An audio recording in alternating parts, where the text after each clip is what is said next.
À chaque mois, on entend parler de nouvelles caméras et de nouveaux accessoires de caméra et de nouveaux gimbals. Est-ce que ça veut dire que vous avez besoin d'un gimbal pour tourner du footage stable et de qualité? La réponse est non. Et dans cette vidéo-là, je vous donne 5 manières de tourner du footage stable de qualité sans gimbal. Je vais faire de l'exercice durant la pandémie. Salut tout le monde, je m'appelle Jonathan Laporte, je suis vidéaste pour ma propre entreprise Stamina Vidéo depuis maintenant 4 ans. Et aujourd'hui, j'ai décidé de prendre un peu de temps pour vous montrer 5 trucs pour filmer du footage stable de qualité lors de vos prochains tournages. Le premier truc que j'aimerais vous apporter, c'est de porter attention à la manière dont vous tenez votre caméra. La bonne manière, c'est à deux mains, une main sur la grip et l'autre main qui vient se poser en dessous du boîtier. Donc, vous allez pouvoir faire un focus, si nécessaire, focus pull ou autre, et vous allez avoir un footage qui va être beaucoup plus stable de cette manière-là. Ramenez la caméra vers vous, collez les coudes contre les côtes et vous allez pouvoir même avoir une démarche qui va être beaucoup plus solide. Donc, évitez d'avoir la caméra qui va s'étendre loin du corps comme ça parce que ça rend le footage beaucoup plus wobbly, beaucoup plus difficile à stabiliser. Ramenez la caméra, collez les coudes contre les côtes, deux mains sur le boîtier.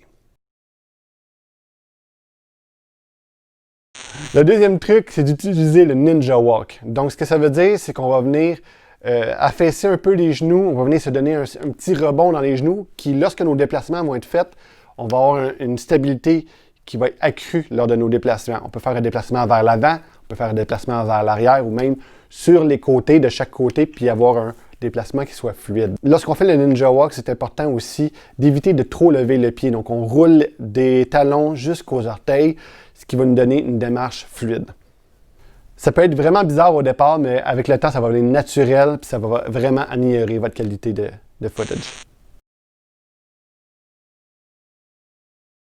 Le troisième truc est par rapport à vos lentilles de caméra. Évitez d'aller dans les téléphotos. Restez dans le 35, 50 mm et même plus bas, 24, 18 mm.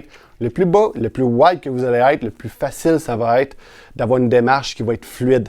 Le plus vous allez aller dans le téléphoto, le plus dur ça va être de tenir l'appareil pour qu'il soit fluide. Le quatrième truc est d'utiliser votre appareil photo en mode slow motion, donc 60 frames par seconde, 120 frames par seconde. Et par la suite, en post-production, vous allez pouvoir ralentir ce footage-là et aller chercher juste un bout où vous êtes vraiment stable, vous tenez bien la caméra et pouvoir prendre ce bout-là pour l'appliquer dans vos vidéos.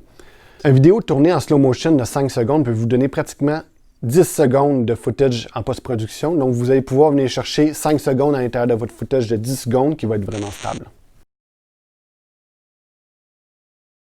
Le cinquième truc, c'est d'utiliser des accessoires pour venir alourdir votre caméra. Je sais que ça peut avoir l'air ridicule comme ça, puis que vous voulez avoir une caméra qui soit légère pour la transporter facilement, mais plus la caméra va être légère, plus vous allez avoir de la difficulté à avoir un footage qui va être stable ou organique, qu'on appelle. Donc, plus une caméra est lourde, comme une caméra de cinéma qui est une caméra vraiment lourde, même si les gens l'utilisent handheld, donc avec les mains, bien, ils vont avoir un footage qui va être quand même agréable à regarder parce que ça ne sera pas trop rapide, les mouvements. Pour ça, il y a plusieurs options. Vous pouvez acheter une cage pour votre caméra, vous pouvez acheter des batteries ou des accessoires qui vont essayer d'alourdir un peu la caméra et la rendre moins facilement maniable, mais qui va venir, encore une fois, ajouter à la fluidité de vos mouvements. Je vous donne même un petit truc bonus. N'ayez pas peur d'utiliser un monopode lorsque c'est nécessaire. Parfois, on a besoin d'avoir un peu de mouvement, pas trop, mais de garder ça hyper stable. C'est une belle manière de venir rendre son footage très, très stable et de garder un mouvement qui soit organique. On peut venir poser ça à terre comme ça et on peut quand même faire certains mouvements avec la caméra, mais ça va garder le tout hyper stable et très agréable à regarder. C'est tout pour moi les amis, j'espère que vous avez apprécié la vidéo, puis j'espère aussi que vous allez pouvoir utiliser au moins un des items que j'ai mentionnés dans la vidéo dans votre prochain tournage. Si c'est le cas, n'oubliez pas de donner un thumbs up, de vous abonner à notre chaîne aussi.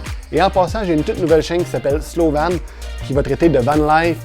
On va faire des vidéos aussi sur la nature, sur la faune. Si c'est quelque chose qui vous allume, je vais mettre un lien dans la description, vous allez pouvoir voir si c'est du contenu qui vous intéresse.